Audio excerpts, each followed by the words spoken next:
तो आज हम लोग 11th का फिज़िक्स स्टार्ट करने जा रहे हैं। मजबूरी में ऑनलाइन स्टार्ट करना पड़ रहा है क्योंकि अब ज़्यादा दिन तक हम लोग लॉकडाउन में का वेट नहीं कर सकते कि लॉकडाउन कब खुलेगा या नहीं खुलेगा। जब खुलेगा आगे देखा जाएगा, वहाँ से आपको फिर ऑफलाइन पढ़ाया जा सकता है। लेकिन अभी जो हम लोग स्टार्ट कर रहे हैं फिज़िक्स 11th के लिए, तो सबसे पहले हम लोग बात करते हैं कि जो 11th के फिज़िक्स के लिए हमको पढ़ना क्या क्या है फिज़िक्स में। तो फिज़िक्स में जो आपको पढ़ना है, जो हम पहले से इसका कुछ पार्ट लिख के रखे हुए हैं। फिज़िक्स मेनली होल सिलेबस की बात करें, इसमें हाफ आता है 11th में और हाफ आता है 12th में। 50% फिज़िक्स जो आपको पढ़ना है वो 11th में पढ़ना है और 50% फिज़िक्स 12th में पढ़ना है। अगर हम फिज़िक्स को सभी चैप्टर को यूनिट में डिवाइड कर दें, तो यूनिट में डिवाइड करेंगे तो 11th में 3 यूनिट हम लोगों को पढ़ना है। वो 3 यूनिट कौन सा है? पहला है मैकेनिक्स, सेकंड है थर्मोडायनेमिक्स, थर्ड है एकॉस्टिक। ये 3 यूनिट आता है 11th में, मैकेनिक्स, थर्मोडायनेमिक्स और एकॉस्टिक। और अगर हम 12th की बात करें, जो आपको 50% फिजिक्स पढ़ना है 12th में, उसमें भी वही 3 यूनिट है। फर्स्ट है इलेक्ट्रोमैग्नेट, सेकंड है ऑप्टिक्स और थर्ड है मॉडर्न फिजिक्स। तो 3 यूनिट 11th में और 3 यूनिट 12th में आपको पढ़ना है। तो 11th के बैच के लिए हम लोग किस पर डिस्कस करेंगे? केवल ये 3 यूनिट पर। 12th की बात जब आएगी तो ये 3 यूनिट और कंप्लीट सिलेबस, मतलब अगर आप आईआईटी या मेडिकल की तैयारी करते हैं या किसी भी कंपटीशन में अगर फिजिक्स पूछा जाता है तो वो कंप्लीट सिलेबस से पूछा जाता है। बोर्ड के लिए केवल 11th और 12th होता है, लेकिन आईआईटी और मेडिकल की बात करते हैं तो कंप्लीट फिजिक्स आता है, उसमें टोटल 6 यूनिट आपका कमांड होना चाहिए। तो अब इस 6 यूनिट को पढ़ने के लिए, स्टार्ट करने के लिए सबसे पहले आपको कुछ बेसिक कॉन्सेप्ट फिजिक्स का जानना पड़ेगा। जो फिजिक्स को पढ़ने के लिए कंडीशन है कि आप फिजिक्स कब पढ़ना स्टार्ट कर सकते हैं, आपके पास क्या क्या नॉलेज होगा कि आप फिजिक्स को समझ सकते हैं, वो बेसिक नॉलेज कहलाता है, बेसिक कॉन्सेप्ट कहलाता है। तो जो फिजिक्स का बेसिक फिजिक्स जिसको हम लोग बोलते हैं, उसका जो है उसको हम 5 चैप्टर में डिवाइड किए बेसिक फिजिक्स को। फर्स्ट है यूनिट एंड डायमेंशन, सेकंड है डिफरेंशिएशन, थर्ड है आपका इंटीग्रेशन, फोर्थ है ग्राफ और फिफ्थ एंड लास्ट है वेक्टर। ये जो 5 टॉपिक आप देख रहे हैं, unit, dimension, differentiation, integration, graph और वेक्टर, इस 5 टॉपिक के बिना आप फिजिक्स में इंटर नहीं कर सकते हैं। आप 11th का फिजिक्स पढ़ें या 12th का फिजिक्स पढ़ें या फिर कहें कि आप कंप्लीट फिजिक्स पढ़ना चाहते हैं, तो सबसे पहला काम होता है, सबसे पहला स्टेप होता है इसमें कि आपको ये 5 टॉपिक कंप्लीट होना चाहिए। ये 5 टॉपिक जो जानता है, जिसके पास इसका नॉलेज है, वो फिजिक्स पढ़ना स्टार्ट कर सकता है। तो वो 5 टॉपिक एक एक करके हम पहले कंप्लीट करेंगे और तब आपका 11th का फिजिक्स स्टार्ट होगा मैकेनिक्स से।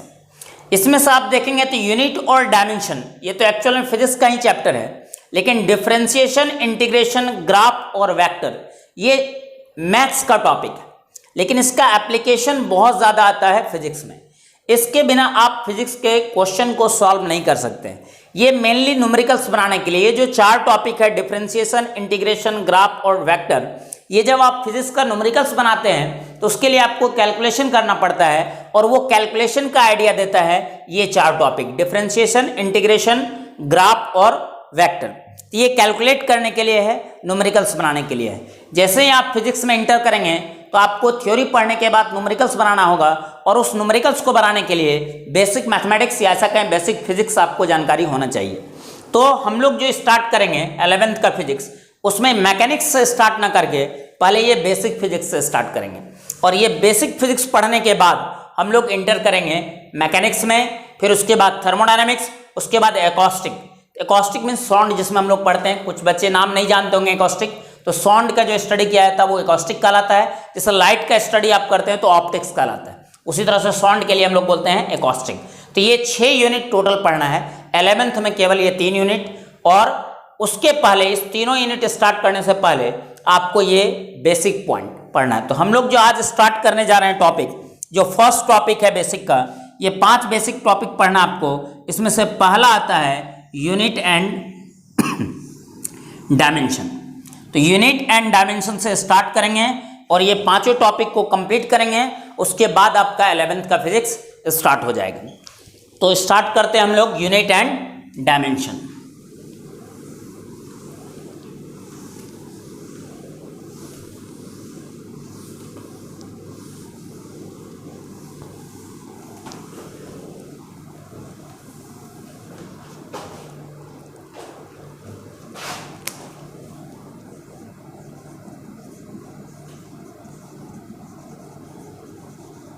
यूनिट एंड डायमेंशन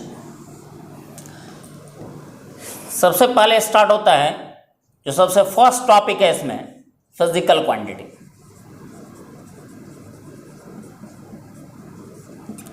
अब आता है फिजिकल क्वांटिटी क्या होता है। जो आप होल सिलेबस देखे थे, जिसको हम लोग 6 यूनिट में डिवाइड किए हैं, टोटल 6 यूनिट में आपको केवल और केवल फिजिकल क्वांटिटी के बारे में पढ़ना है। सिर्फ और सिर्फ फिजिक्स में जो हम लोग स्टडी करते हैं वो फिजिकल क्वांटिटी का स्टडी करते हैं। तो पहला कॉन्सेप्ट आता है कि ये फिजिकल क्वांटिटी है क्या, जो हमको 2 साल तक लगातार इसके बारे में पढ़ना है। तो फिजिकल क्वांटिटी को एक लाइन में अगर हम बोलना चाहें कि जिसका मेजरमेंट होता है, दुनिया के जिस चीज़ का भी मेजरमेंट हो सकता है, मतलब जिसको आप माप सकते हैं, वो फिजिकल क्वांटिटी में आता है। एग्जाम्पल के लिए अगर हम देखें, जैसे ये बोर्ड है आपके सामने, व्हाइट बोर्ड, तो इस बोर्ड का जो लेंथ होगा, जो इसका विड्थ होगा, जो इसका थिकनेस होगा, ये सबका आप मेजरमेंट कर सकते हैं। मापा जा सकता है कि लेंथ कितना होगा, इसका विड्थ कितना होगा, इसकी मोटाई कितनी होगी, इसका मास कितना होगा। तो जिस जिस टर्म का आप मेजरमेंट कर सकते हैं, चाहे कोई भी प्रोसेस से आप मेजरमेंट करें, तो वो सारा टर्म फिजिकल क्वांटिटी कहलाता है। और होल फिजिक्स में आपको केवल और केवल फिजिकल क्वांटिटी का ही स्टडी करना है। तो जैसे आप प्रैक्टिकली आप देखें कि फिजिकल, जैसे ये मार्कर है मेरे हाथ में, इसका भी कुछ लेंथ होगा, तो मार्कर का जो लेंथ है वो फिजिकल क्वांटिटी है। ये सिलेंड्रिकल शेप का है, इसका जो एरिया होगा वो भी क्या होगा, फिजिकल क्वांटिटी, उसका भी मेजरमेंट हो सकता है। इसका जो मास होगा वो फिजिकल क्वांटिटी। अभी जो आप क्लास कर रहे हैं, कितना टाइम तक क्लास करते हैं, 1 घंटा, आधा घंटा, 1.5 घंटा, जो भी टाइम का मेजरमेंट होता है, तो टाइम भी क्या होता है, फिजिकल क्वांटिटी होता है। आप गाड़ी चला रहे हैं, गाड़ी में स्पीड का मेजरमेंट होता है, तो स्पीड भी क्या हो गया, फिजिकल क्वांटिटी। अगर किसी बॉडी पे आप फोर्स लगा रहे हैं, तो उस फोर्स का भी मेजरमेंट होता है, 2 न्यूटन, 4 न्यूटन, 10 न्यूटन, 100 न्यूटन, जो भी होता है, वैल्यू कुछ भी हो सकता है, तो वो सब क्या है, फिजिकल क्वांटिटी। तो force, work, power, energy, current, जो भी आप पढ़ते हैं, जो नाम सुने हैं 9-10 तक, वो सारा फिजिकल क्वांटिटी है। और अगले 2 साल तक भी जो आप फिजिक्स में पढ़ने जा रहे हैं, वो केवल और केवल फिजिकल क्वांटिटी, और जिसको हम लोग बोलते हैं कि which can be measured. Physical quantity क्या होता है, विच कैन बी मेजर्ड, जिसका मेजरमेंट हो सकता है, वो सारा फिजिकल क्वांटिटी होता है। एग्जाम्पल में आप जानते हैं, जैसे लेंथ का आप मेजरमेंट कर सकते हैं, तो वो आपका फिजिकल क्वांटिटी। मास का मेजरमेंट हो सकता है, तो वो भी फिजिकल क्वांटिटी होगा। टाइम का आप मेजरमेंट कर सकते हैं, तो वो भी फिजिकल क्वांटिटी होगा। इसी तरीक़ा से फोर्स, वर्क, जो भी है फिजिक्स में जो मिलेगा हमको, वो सब का सब फिजिकल क्वांटिटी होगा, जिसका मेजरमेंट होता है। अब ये क्वांटिटी क्या है, फोर्स, वर्क, ये जब हम लोग चैप्टर में इंटर करेंगे मैकेनिक्स में, तब इसके बारे में हम लोग डिटेल से जानेंगे। अभी हम केवल ये जान रहे हैं कि फिजिकल क्वांटिटी क्या होता है। नेक्स्ट आता है कि जिसका मेजरमेंट होता है वो फिजिकल क्वांटिटी है। तो एक्चुअल में मेजरमेंट क्या होता है, मेजरमेंट समझना हम लोगों को कि मेजरमेंट क्या होता है। तो अगर हम मेजरमेंट की बात करें, अपने डेली लाइफ में डेली कुछ ना कुछ हम लोग मेजरमेंट करते हैं। जैसे बताया कि अभी क्लास कर रहे हैं, तो टाइम का मेजरमेंट करते हैं। आप अपने घर से कहीं बाहर निकलते हैं, किसी के यहाँ जाते हैं, कि आप कोचिंग जाते हैं, तो फिर डिस्टेंस कितना आप मेजर किए, तो डिस्टेंस का मेजरमेंट करते हैं। यहाँ तक कि घर में अगर खाना तक बनता है, तो वहाँ भी मेजरमेंट होता है कि आज कितना आदमी है, उसके लिए कितना खाना बनना है। तो हर दिन हम लोग अपने लाइफ में मेजरमेंट करते हैं। दुकान जाते हैं तो वहाँ सामान खरीदते हैं, वहाँ भी मेजरमेंट होता है। तो उसी चीज़ को समझना है कि एक मेजरमेंट करना और एक मेजरमेंट को समझना, दोनों में डिफरेंस है कि मेजरमेंट होता क्या है। तो आप ऑब्जर्व कीजिए किसी चीज़ को अपने डेली लाइफ में। जब किसी चीज़ को आप ऑब्जर्व करते हैं, तो फिर आप बहुत अच्छे तरीके से साइंस को सीख सकते हैं। ये सपोज कीजिए हम एक दुकान जाते हैं और दुकानदार को बोलते हैं कि हमको 1 kg चावल चाहिए। तो दुकानदार जनरली क्या करता है कि एक बटखरा होता है, तराजू होता है, तो एक जो 1 केजी का बटखरा होता है वो क्या कौन सा क्वांटिटी होता है? Non quantity. उसके बारे में दुकानदार को भी पता है 1 केजी है, और जो आप खरीदने गया है उनको भी पता है 1 केजी। अगर वो ईंट पत्थर से माप के देगा तो फिर ना आप मान ही नहीं सकते, वो 1 केजी से ज़्यादा भी देगा तो हमको यकीन नहीं होगा कि वो 1 केजी है। तो एक नॉन क्वांटिटी होना कंपलसरी है मेजरमेंट के लिए। तो नॉन क्वांटिटी में क्या हो गया? वो 1 केजी का बटखरा। तो दुकानदार क्या करता है कि अपने तराजू के एक तरफ वो एक नॉन क्वांटिटी को रखता है, जिसके बारे में दुकानदार और ग्राहक दोनों को मालूम होता है ये 1 केजी है। दूसरे तरफ जो बोरी में चावल रखा हुआ है वो अननोन क्वांटिटी है। डायरेक्ट वो आपको पॉली बैग में ला के देगा तो आपको नहीं आइडिया लगेगा ये कितना है, ना दुकानदार को आइडिया लगेगा। तो वो क्या करता है कि दूसरे तरफ चावल रखना स्टार्ट करता है। तो एक तरफ नॉन क्वांटिटी, दूसरे तरफ अननोन क्वांटिटी, और वो दोनों का कंपैरिजन करता है। कंपैरिजन करता है कि वो 1 केजी हुआ कि नहीं। तो आप नोटिस करेंगे कि अननोन क्वांटिटी का कंपैरिजन नॉन क्वांटिटी से किया जा रहा है। तो हम कह रहे हैं दुकानदार सामान माप रहा है, चावल माप रहा है 1 केजी। तो जहां भी मेजरमेंट होगा, सिर्फ दुकान में नहीं, किसी भी जगह पर लाइफ में मेजरमेंट होता है, तो मेजरमेंट का मीनिंग होता है अननोन क्वांटिटी का कंपैरिजन किससे होना है? नॉन क्वांटिटी से होना है। तो जब भी अननोन का कंपैरिजन नॉन से होता है तो उसी को हम लोग मेजरमेंट बोलते हैं। Means when an unknown quantity is compared with a fixed known quantity then it is called measurement. Second example आप जान सकते हैं, जैसे आप कपड़ा लेने जाते हैं, एक तो रेडीमेड कपड़ा होता है जिसका मेजरमेंट पहले से होता है, एक होता है जो थान से कपड़ा मिलता है जो हम लोग कटवा के लेते हैं। सपोज कीजिए अगर हमको 2 मीटर कपड़ा लेना है तो दुकानदार क्या करता है? दुकानदार के पास एक स्टील का स्केल होता है, आप देखे होंगे 1 मीटर का स्केल, जिसके बारे में दुकानदार को भी मालूम है कि वो 1 मीटर है और आप भी जानते हैं कि वो 1 मीटर है। दुकानदार क्या करता है? आपके सामने वो स्केल रखता है, मीन्स नॉन क्वांटिटी रखता है, और थान में जो कपड़ा है वो लगातार वो बेचते जा रहा है तो वो अननोन क्वांटिटी है। तो दुकानदार क्या करता है? आपके सामने एक बार कंपेयर करता है उससे, तो एक बार कंपेयर करने का मतलब वो 1 मीटर हुआ, 2 बार कंपेयर करेगा तो 2 मीटर हो गया। तो वो क्या कर रहा है? अननोन क्वांटिटी का कंपैरिजन नॉन क्वांटिटी से कर रहा है। तो जब भी अननोन का कंपैरिजन नॉन क्वांटिटी से होता है तो उसको हम लोग मेजरमेंट बोलते हैं। तो मेजरमेंट का मीनिंग क्या निकला? अगर हम लोग डिफाइन करना चाहें मेजरमेंट को तो हम कह सकते हैं कि when an unknown quantity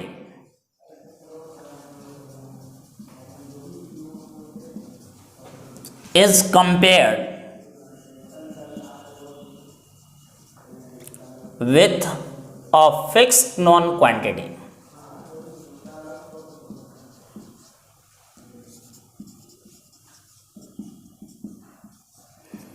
then it is called measurement.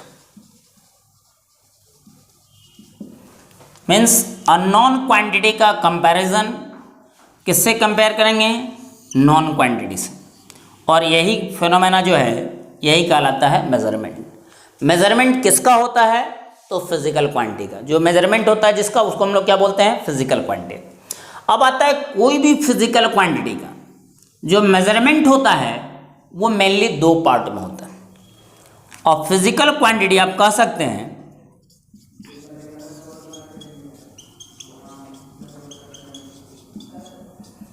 is measured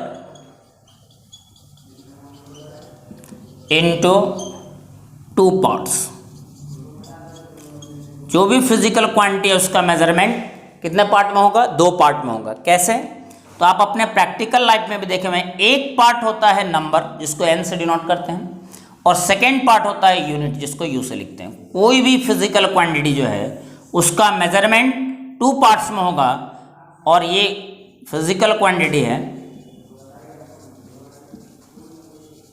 जिसका मेजरमेंट कितना पार्ट में होगा? 2 पार्ट। एक पार्ट इसमें कहलाता है number,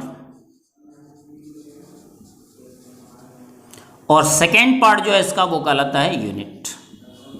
n means number, u means unit. Example से आप ज़्यादा क्लियरली इसको समझेंगे। जैसे आप बोलते हैं 5 kg, कोई बॉडी का मास है 5 kg, तो 5 kg बोलने का मतलब कि 5 is the number and kg is the unit. Time का मेजरमेंट आप करते हैं 10 सेकेंड, तो 10 यहाँ पे क्या हो गया? नंबर, और सेकेंड क्या हो गया? यूनिट। 50 न्यूटन, फोर्स का यूनिट होता है न्यूटन, तो 50 हो गया नंबर, न्यूटन हो गया यूनिट। 100 जूल। तो 100 यहाँ पे क्या हो गया नंबर, जूल हो गया यूनिट। करंट का मेजरमेंट करते हैं 7 एम्पियर, तो 7 हो गया नंबर और एम्पियर क्या हो गया यूनिट। तो जब भी मेजरमेंट होता है तो वो दो पार्ट में होता है, एक पार्ट नंबर कहलाता है और दूसरा पार्ट यूनिट कहलाता है। तो इस तरीका से हम लोग देखते हैं जो स्टार्टिंग होता है फिजिक्स का, तो पहले बेसिक से स्टार्ट किया हम, जहाँ से एकदम जीरो लेवल से फिजिक्स स्टार्ट होता है फिजिकल क्वांटिटी से, कि जिसका मेजरमेंट होगा वो क्या कहलाएगा, फिजिकल क्वांटिटी। दुनिया में जो भी क्वांटिटी का मेजरमेंट हो सकता है वो सारा फिजिकल क्वांटिटी है, और 2 साल के सिलेबस में केवल और केवल हमको फिजिकल क्वांटिटी पढ़ना है। सेकेंड आता है मेजरमेंट क्या होता है, तो जब अननोन का कंपैरिजन किससे करना है, नॉन क्वांटिटी से करना है, तो वो क्या कहलाता है, मेजरमेंट। और फिजिकल क्वांटिटी का जो मेजरमेंट होता है वो 2 पार्ट्स में होता है, 1 पार्ट नंबर और सेकेंड पार्ट जो है वो क्या कहलाता है, यूनिट कहलाता है। आप एग्जाम्पल से इसको देख सकते हैं। तो ये हो गया नंबर और यूनिट। अब अगर आप कन्वर्ट करते हैं, जैसे एक ही लेंथ का यूनिट अलग अलग हो सकता है, मीटर में भी होता है, सेंटीमीटर में भी होता है, फीट में भी होता है, इंच में भी होता है। तो एक चीज़ को आप अगर देखें, एक कॉन्सेप्ट आता है कि जैसे 1 मीटर, जो आप लोग पहले से जानते हैं कि 1 metre is equal to 100 centimetre. Metre large unit है, सेंटीमीटर स्मॉल यूनिट, बड़ा यूनिट मीटर होता है, सेंटीमीटर छोटा यूनिट होता है। तो आप ध्यान देंगे कि मीटर के साथ नंबर छोटा है 1 और सेंटीमीटर के साथ नंबर बड़ा है 100। तो लार्ज यूनिट स्मॉल नंबर और स्मॉल यूनिट लार्ज नंबर, ये ऑलवेज एप्लीकेबल होता है कोई भी फिजिकल क्वांटिटी, कि आप जितना बड़ा यूनिट यूज करेंगे उसके साथ नंबर उतना छोटा होगा, और जितना छोटा यूनिट यूज करेंगे उसके साथ नंबर उतना बड़ा होगा। जैसे एक और कॉन्सेप्ट एग्जांपल लेते हैं हम लोग, 1 minute is equal to 60 second. तो आप देखेंगे मिनट बड़ा यूनिट है, उसके साथ नंबर 1 है, सेकेंड छोटा यूनिट है, उसके साथ नंबर 60 है। तो large unit small number, small unit large number. मतलब अगर आप यूनिट इंक्रीज कराएंगे तो नंबर डिक्रीज करेगा, और अगर यूनिट डिक्रीज करेगा तो नंबर क्या करेगा, इंक्रीज करेगा। और अगर एक के बढ़ने से दूसरा घटे तो आप लोग जानते हैं इस रिलेशन को बोला जाता है इनवर्सली प्रोपोर्शनल। तो नंबर और यूनिट के बीच जो रिलेशन होता है वो इनवर्सली प्रोपोर्शनल होता है। तो आप कह सकते हैं इसमें कि n जो होता है वो इनवर्सली प्रोपोर्शनल टू u होता है। Number inversely proportional to unit means large unit small number, small unit large number. ये कॉन्सेप्ट यहाँ काम करता है। और इसका जो ग्राफ होता है नंबर और यूनिट का, अगर हम y एक्सिस को नंबर लें और x एक्सिस को यूनिट n और u, तो जैसे जैसे यूनिट इंक्रीज करेगा नंबर डिक्रीज करेगा। और जब आपको बेसिक में बताए थे कि जो आपको पढ़ना है unit dimension, differential, integration, graph और वेक्टर। तो ग्राफ कैसे ड्रॉ होता है, कब कौन सा शेप आता है, तो जब हम लोग बेसिक फिजिक्स में ग्राफ पे डिस्कशन करेंगे तब इस शेप का डिस्कशन करेंगे। अभी आपको हम डायरेक्ट बता रहे हैं, चूंकि हम अभी ग्राफ नहीं पढ़े हैं, तो आपको डायरेक्ट ये दिमाग में रखना है कि इसका जो शेप होता है, यूनिट जैसे जैसे इंक्रीज करेगा नंबर डिक्रीज करेगा, और इस शेप का ग्राफ मिलता है। और इस शेप को हम लोग बोलते हैं रेक्टेंगुलर हाइपरबोला। रेक्टेंगुलर हाइपरबोला ये आपका शेप होता है नंबर और यूनिट के ग्राफ का, कर्व ग्राफ होता है जो रेक्टेंगुलर हाइपरबोला मिलता है। जो आप मैथ्स में या जब हम ग्राफ पढ़ाएंगे तो y is equal to 1/x का जो ग्राफ होता है वही होता है। वो कैसे ड्रॉ होता है वो आपको ग्राफ में डिटेल से बताया जाएगा। तो ये आपका फिजिकल क्वांटिटी हो गया, मेजरमेंट हो गया, और नंबर और यूनिट के बीच का रिलेशन हो गया। तो आपको दिमाग में क्या क्या रखना है, ये ध्यान रखिए कि हम लोग जो पढ़े हैं टॉपिक फिजिकल क्वांटिटी, एक लाइन का स्टेटमेंट, दुनिया में जिस चीज़ का भी मेजरमेंट होगा वो क्या होगा, फिजिकल क्वांटिटी। सेकंड क्या है, मेजरमेंट क्या होता है, तो आपको हम प्रैक्टिकली बता चुके हैं कि जहां भी मेजरमेंट होता है वहां अननोन का कंपैरिजन किससे होता है, नोन से होता है। तो अननोन का नोन से कंपेयरिंग क्या कहलाता है, मेजरमेंट। फिजिकल क्वांटिटी का मेजरमेंट होता है, कितने पार्ट में मेजरमेंट होता है, तो 2 पार्ट में मेजरमेंट होता है, जिसमें एक पार्ट को नंबर और दूसरा पार्ट को क्या बोलते हैं, unit. Large unit small number, small unit large number. मतलब दोनों के बीच का रिलेशन इनवर्सली प्रोपोर्शनल होता है। और जो ग्राफ होता है वो रेक्टेंगुलर हाइपरबोला शेप का होता है, मीन्स यूनिट इंक्रीज करेगा तो नंबर डिक्रीज करेगा। तो ये शेप होता है नंबर और यूनिट के ग्राफ का। चूंकि टोटल फिजिक्स में हमको केवल और केवल फिजिकल क्वांटिटी पढ़ना है तो इसको 3 पार्ट में डिवाइड किया गया। फिजिकल क्वांटिटी का जो टाइप होता है वो 3 टाइप से पढ़ा जाता है। फर्स्ट होता है फंडामेंटल, जिसको हम लोग बेस फिजिकल क्वांटिटी भी बोलते हैं। सेकेंड होता है डिराइव्ड और थर्ड होता है सप्लीमेंट्री। तो अभी हम लोग सप्लीमेंट्री पर डिस्कस नहीं करते हैं, पहले 2 पर डिस्कस करने जा रहे हैं, फंडामेंटल और डिराइव्ड। मेन यही 2 होता है। सप्लीमेंट्री में पूरे फिजिक्स में केवल 2 क्वांटिटी आता है, उसको हम लोग लास्ट में डिस्कस करेंगे। तो मेनली जो फिजिकल क्वांटिटी को डिवाइड किया गया है, टाइप्स ऑफ फिजिकल क्वांटिटी की अगर बात करें, टाइप्स ऑफ फिजिकल क्वांटिटीज, तो ये मेनली 2 पार्ट में होता है, 2 टाइप का होता है। एक होता है फंडामेंटल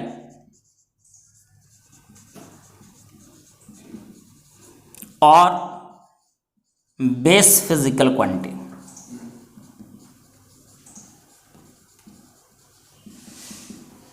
और दूसरा होता है आपका डिराइव्ड।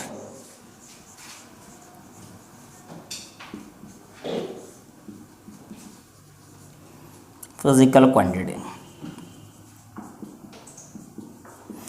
तो पूरे फिजिक्स की अगर बात करें तो मेनली 2 टाइप का फिजिकल क्वांटिटी आपको मिलेगा 2 साल तक।